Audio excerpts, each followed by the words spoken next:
All right, welcome to the 22nd episode of Add Water and Stir.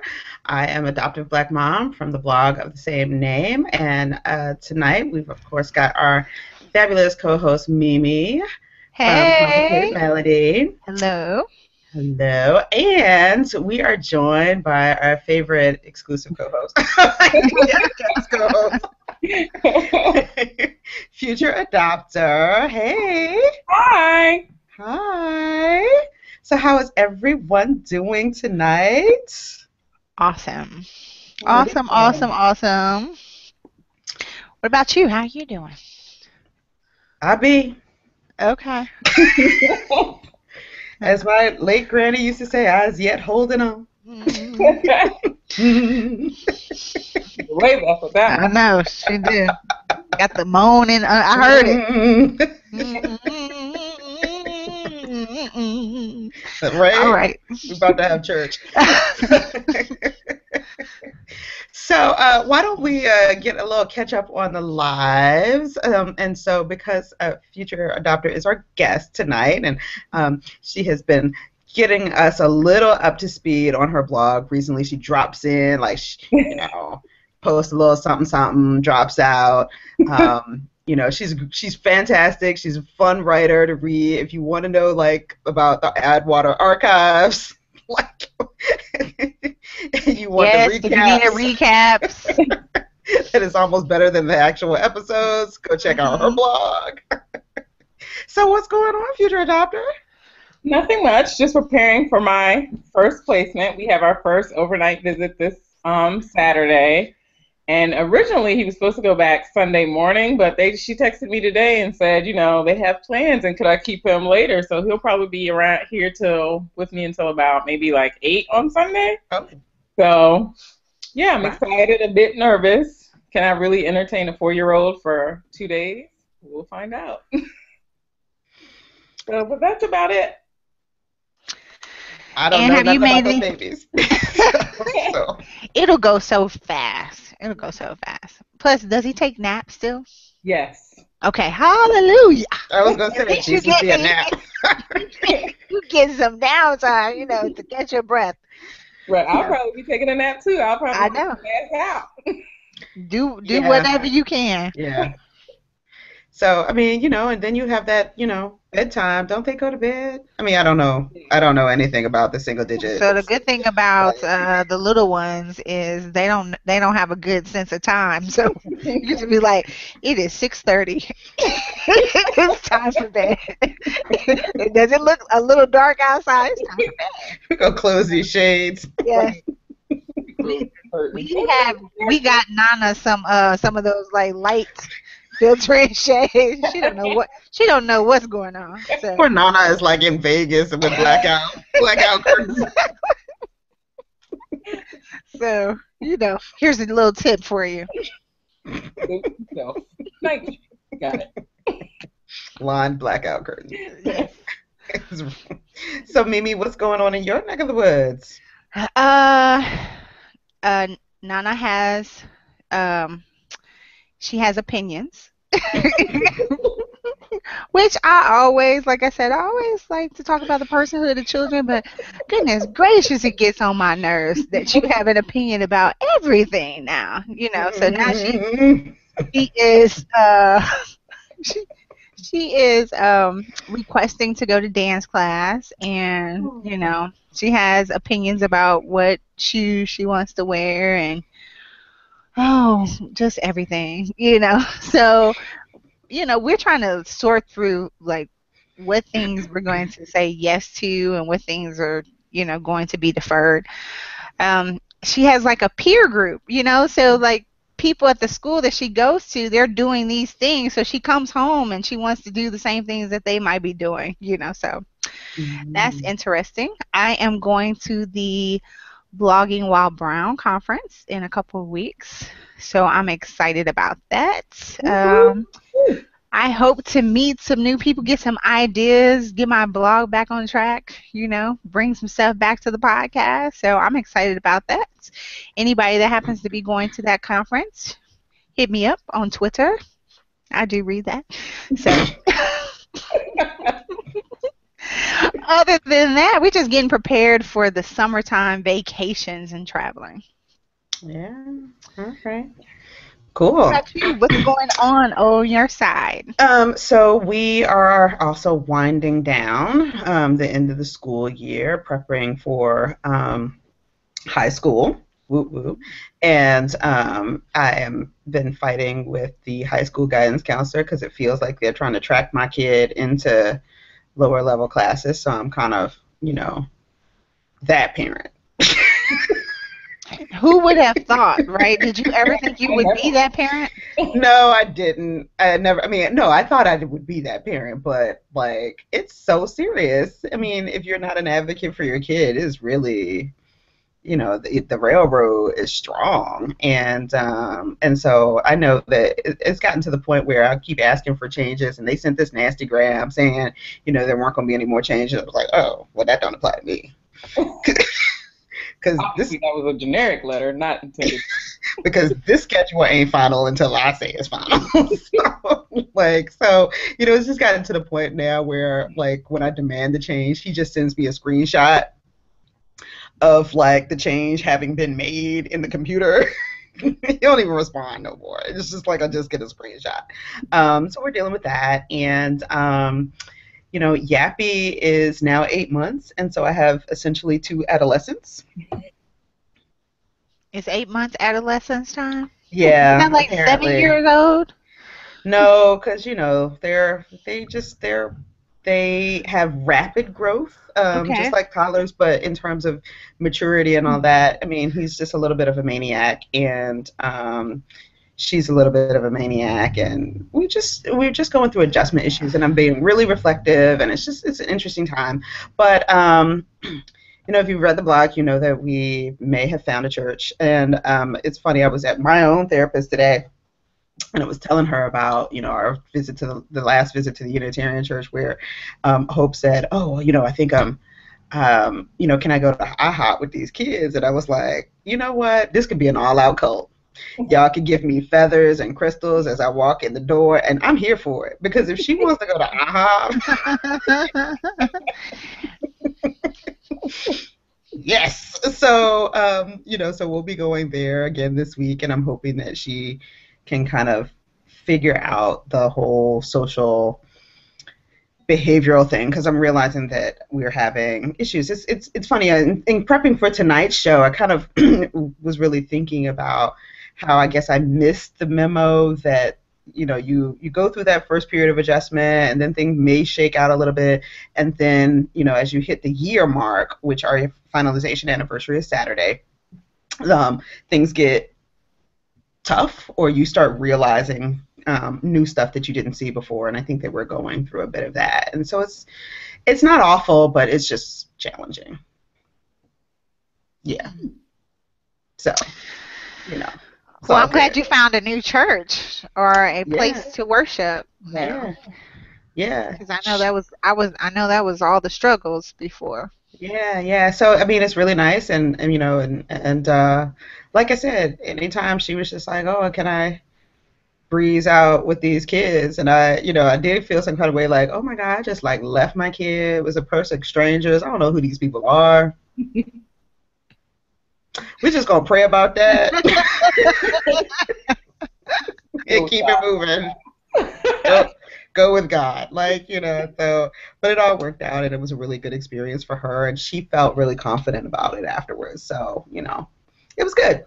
And she had a good time, apparently. And she had a great time, and she bought me my change back, because I've become that mom too. Oh, brother. Yes, she has become that. Where my change at?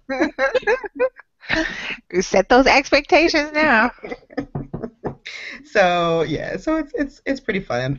Next week is the 8th grade formal, and so we are dress shopping this weekend as a part of our little mini celebration for our finalization. We're going dress shopping, and I can't wait till y'all get to that point.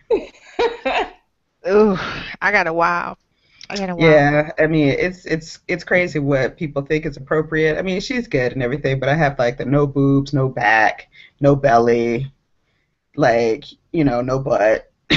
Normal Right. Normal expectations. This is what you should be wearing. I mean, modest, but fun. Right. And I'm like, what is it like? Chris Rock is like, he just hopes to keep his daughter off a pole. Yeah. Right. Yeah, the dress options are kind of clear heelish and Polish. No, no disrespect to anybody that earns their living and is paying for school that way. However, like, yeah, I have different aspirations for her. So anyway. Okay. Send us good energy at the Macy's this weekend.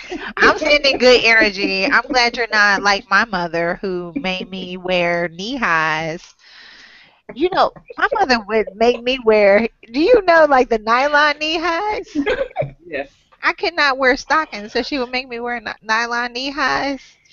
The ones that roll and like cut off your knee circulation? Yeah, they were better quality back then though. Like, yes. That was her trying to keep me off the pole.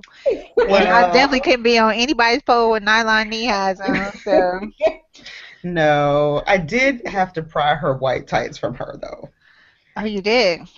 Which, I was like, you can't When go did out. white tights come in? They Is this didn't. the new thing? They're not. They were never in, and they're not back. Just for the record. Okay. So you basically saved her from herself. That's good. That's your job. You're supposed to have that one good girlfriend, and sometimes that person just has to be your mom. Right. I agree. But yeah, she rolled out somewhere with them white tights on, and her godmother was like, "Really, y'all couldn't have a conversation in the car about tights?"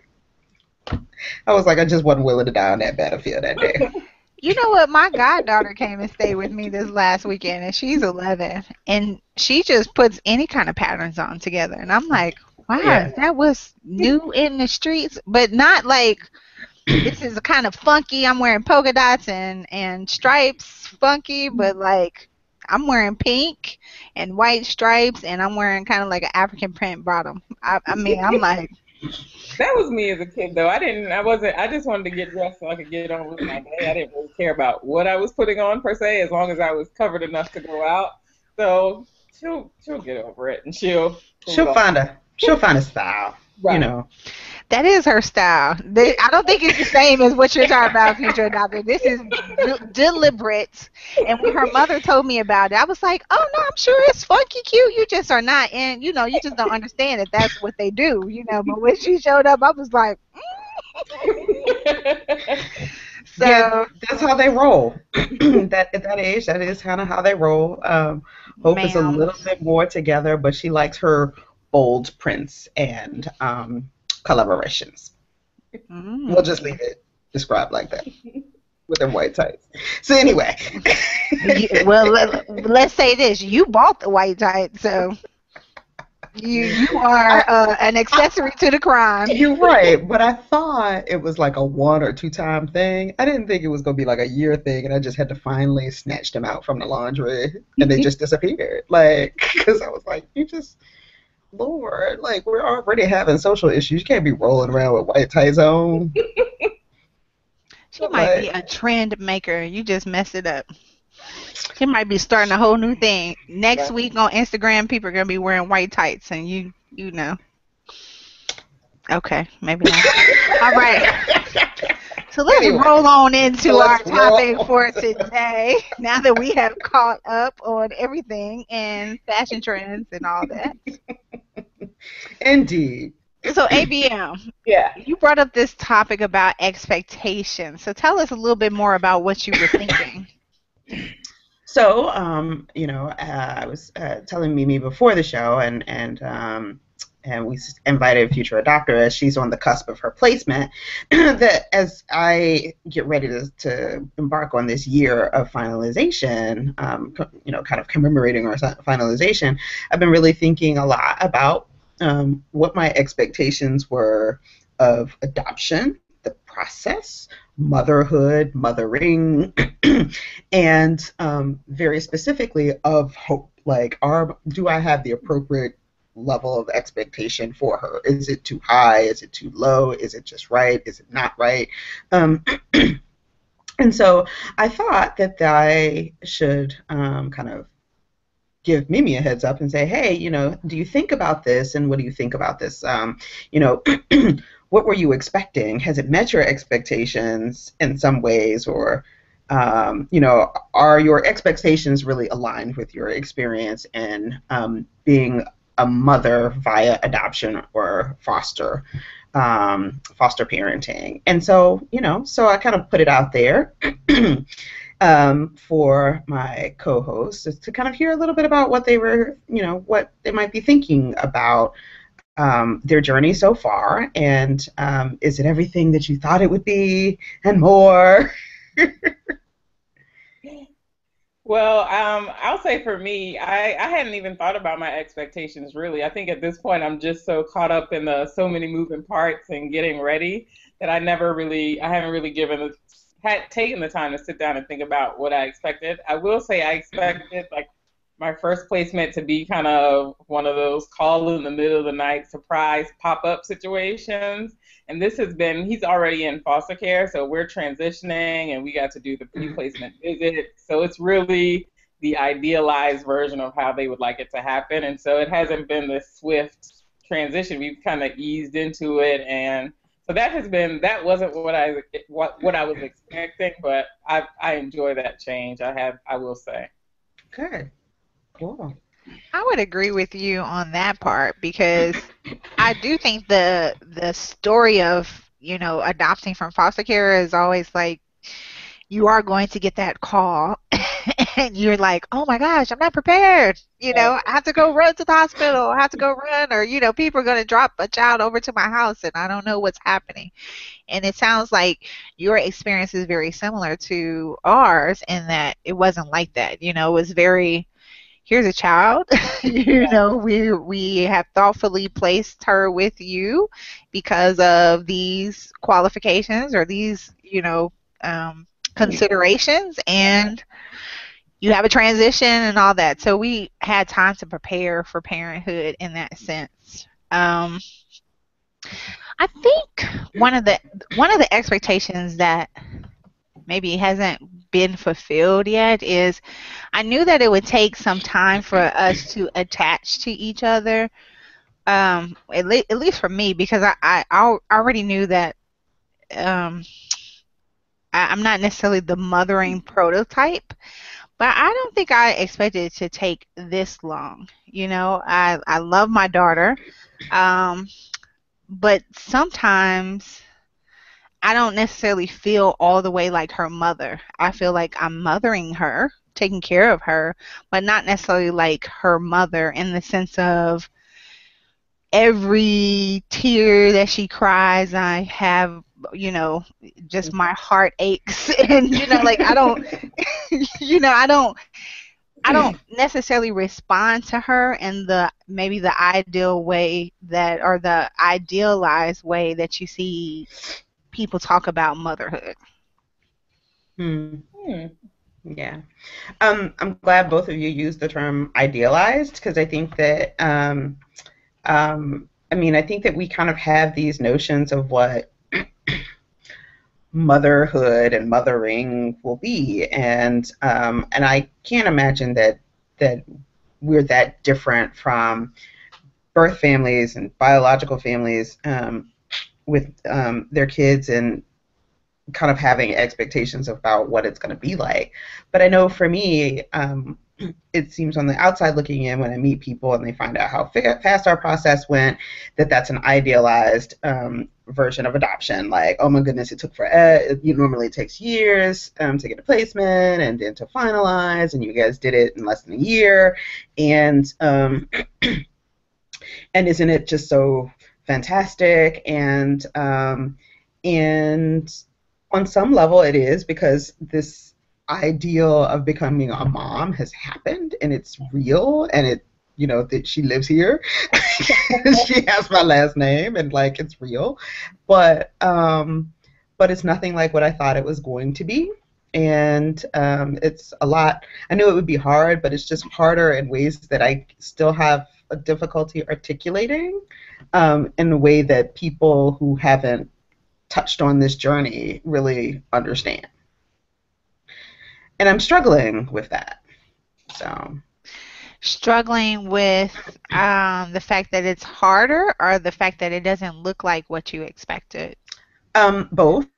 As and so I did a little bit of research and on kind of these expectations and whether adoptive parents have whether they kind of over idealize their vision of what parenting will look like, and there seems to be a misalignment there in the research. There's evidence of a misalignment that we are, as adoptive and foster parents, have kind of unrealistic expectations of ourselves as being like super parents, as well as our ability to really understand what we're getting into. So like some of the research that I was looking at saw like in the early 2000s, there was probably a lot more. I would imagine that whatever we know as Pride, or whatever some states call the MAP, or whatever the set of classes that you have to take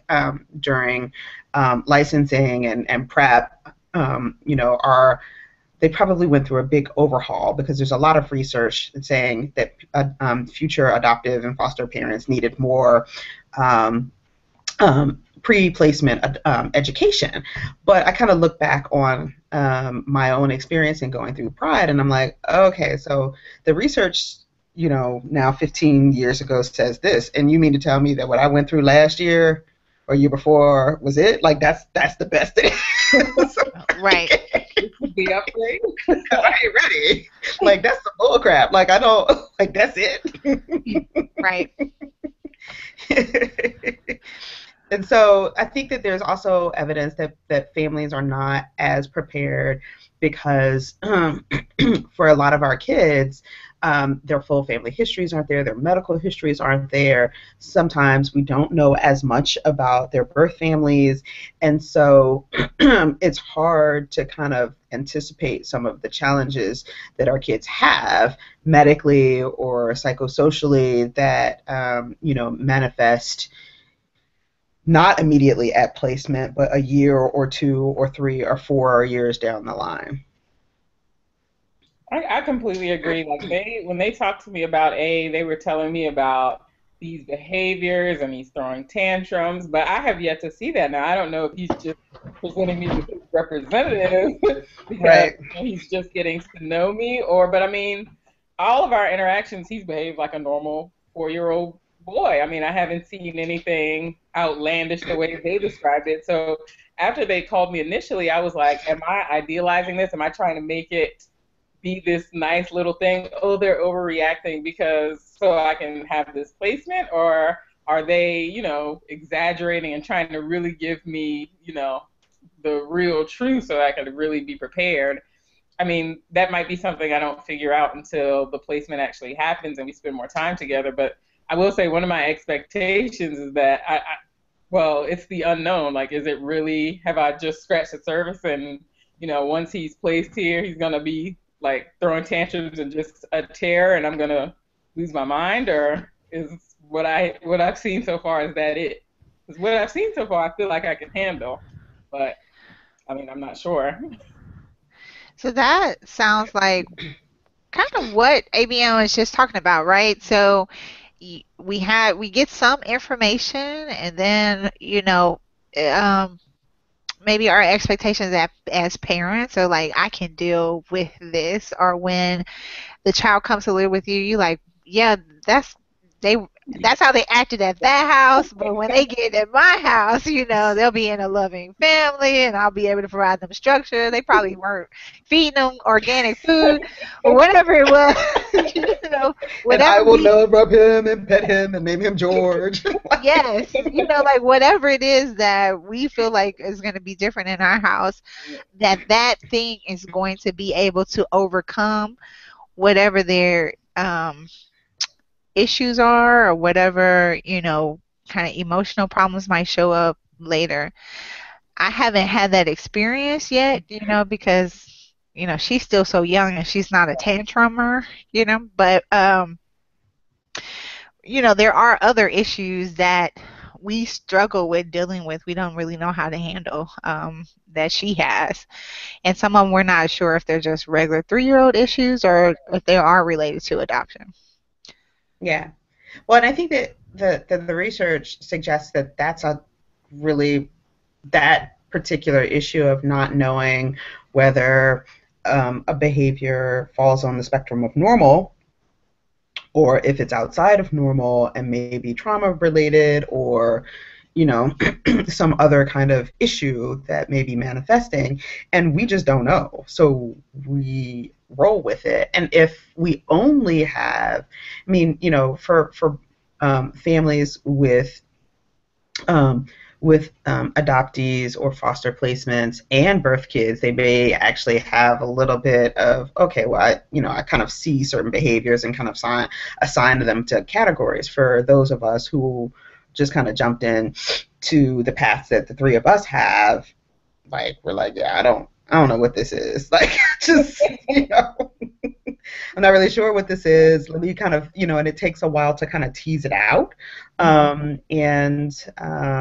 So it ends up being a challenge. And then I think that we are more likely, the research says that we're more likely, especially as mothers, to have exceedingly high expectations of our ability to cope and our ability to be super moms, and those expectations are woefully misaligned with the ability of our kids to even deal with being in functional families.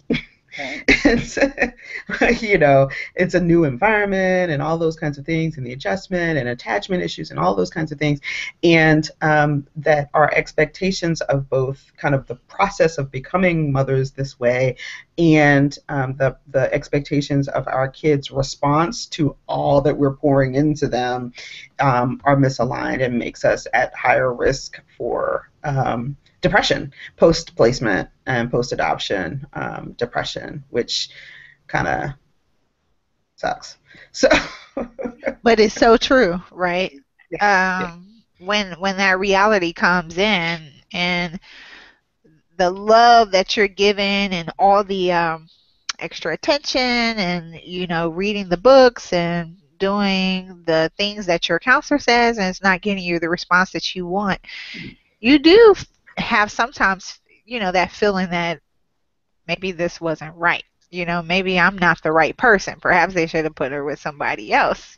So I can understand where you're talking about that misaligned expectation and our feeling that we're a super mom and we have something special to give this child, which we do. We do, have something special to give to the child, but it's, love doesn't necessarily conquer all that the child may come with, like your child might come with. Yeah.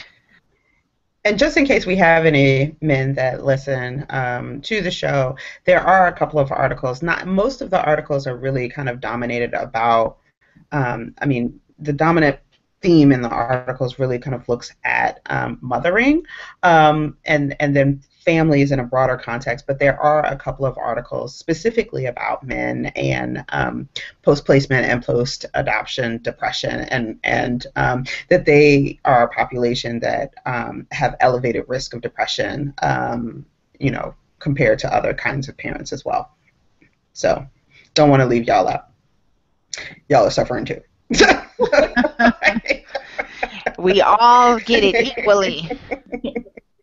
So take care of Wood over there, because yes. Interestingly, I don't know if he necessarily had such high expectations maybe as I did, and so that seems to have allowed him to cope better, and just allow Nana to just be her and adapt as she needed to. Mm-hmm. Yeah. So a couple of the articles that I looked at, and one of them actually called Great Expectations of Adoptive Parents, and it really kind of looked at particular theories around risk factors for depression. And what I found interesting about this particular study, and we'll put it in the show notes, was that it actually looked at parents with adopted children who have been in the home more than 2 years. And I thought to myself, as again, I'm facing our 1-year anniversary, like, oh, this study was after 2 years. So, it kind of, I mean, I'm glad to hear it because maybe it kind of will help me get into a different, maybe shift my thinking a bit and help me manage expectations. But basically, I'll read a little bit of the results, that special services and child behaviors were direct determinants of parental expectations, and parental expectations were direct determinants of parental aggravation and parental bonding. And parental expectations served as a mediator between child-related variables and parental outcomes. And so basically, our need to take our kids and to access special services to kind of help them kind of course correct and get the services and treatments and things that they need, and some of the more challenging behaviors that they may have, kind of forces us, is constantly making adoptive parents kind of reassess their expectations, and when you kind of read more deeply into the study, it's like they're always too high. Like they're just always too high. Low to no expectations, because when those expectations are too high, then we're more likely to get frustrated, and we're more likely to have behaviors that are also not ideal, and that affects our ability to foster attachment. Is there anywhere in the study where it compared to biological parents? I'm struggling with the idea that adoptive parents are the only ones that have high expectations or misaligned expectations of their children. It seems to me like biological parents would have similar, misalignments. So in that study, no. However, there was another one from CASE, which is the Center for Adoption Support and Education. And I don't know if you have CASE where both of you are, but we have offices here, and my agency refers people to CASE. We don't. Our family doesn't use them, but they do. And the piece that I found was called "I Don't Care If He Goes to Harvard, But," and it talked about how all kinds of parents have expectations for kind of what parenthood will look like and what their dreams and aspirations are for their kids, and that in that respect, adoptive parents are no different than their counterparts, right? But it does, but they're more likely to have over-idealized expectations, particularly depending on the child's age, as well as I think that, I have no concept of this, but I mean, I'm assuming that there are certainly, bio parents out there, birth parents that are like, oh gosh, I wish I'd never done this. But because the process of is so different, and that the choices along the way are so different, that apparently I'm just reading what they say, that the adoptive foster, I mean, every parent over idealizes, but we're at increased risk for that. So what I found interesting here is that it says, it's hard to acknowledge normal ambivalence about your child, right? So Yeah. Again, it goes back to this whole thing of you chose this path, and so you have to deal with it. So it's hard. It gave an example of a mother who has a biological child, and she's frustrated with her child, and she's like, oh, why did I choose to have another kid? Or why did I choose to have this kid? Which is a different statement, and it probably, while it might not be like the best statement, people can probably understand if you get frustrated and say, why did I choose to have another kid? But that's a different statement than why did I choose to adopt this kid, right? That the first statement is more about a personal choice to have or not have a child, and the second one is more of a rejection of the actual child, you know? Right. Right.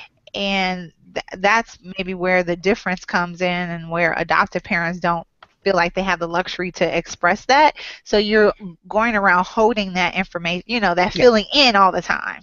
Yeah. Yeah. I mean, yeah, because you can't, who do you tell, oh my God, this might have been the worst decision of my life.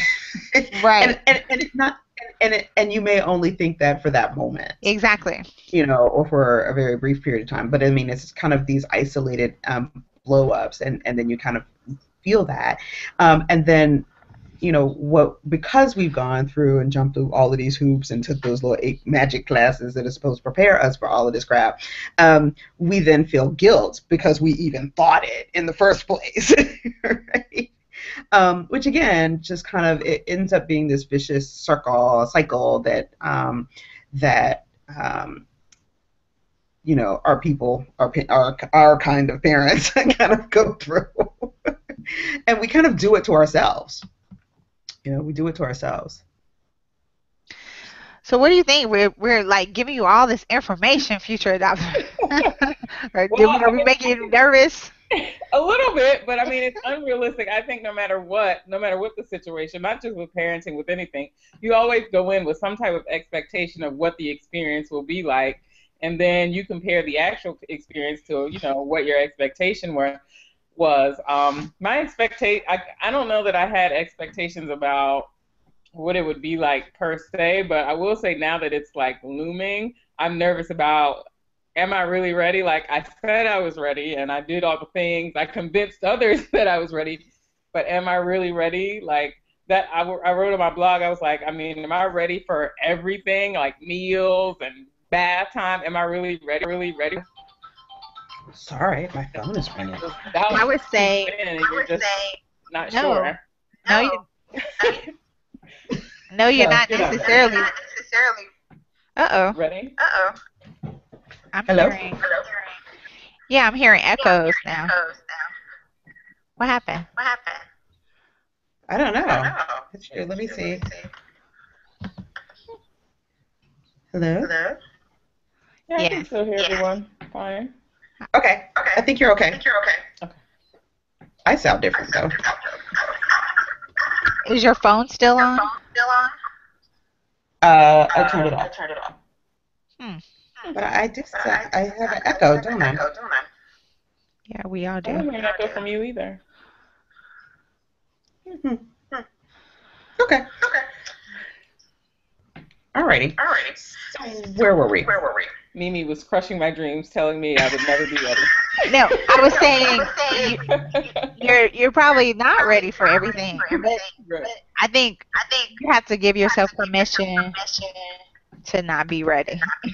You're just not going to have everything, and that's okay. That's okay. I'm still getting an echo. Yes. Well, I'm gonna hang up and try to call back in. Okay. Yeah. Hello?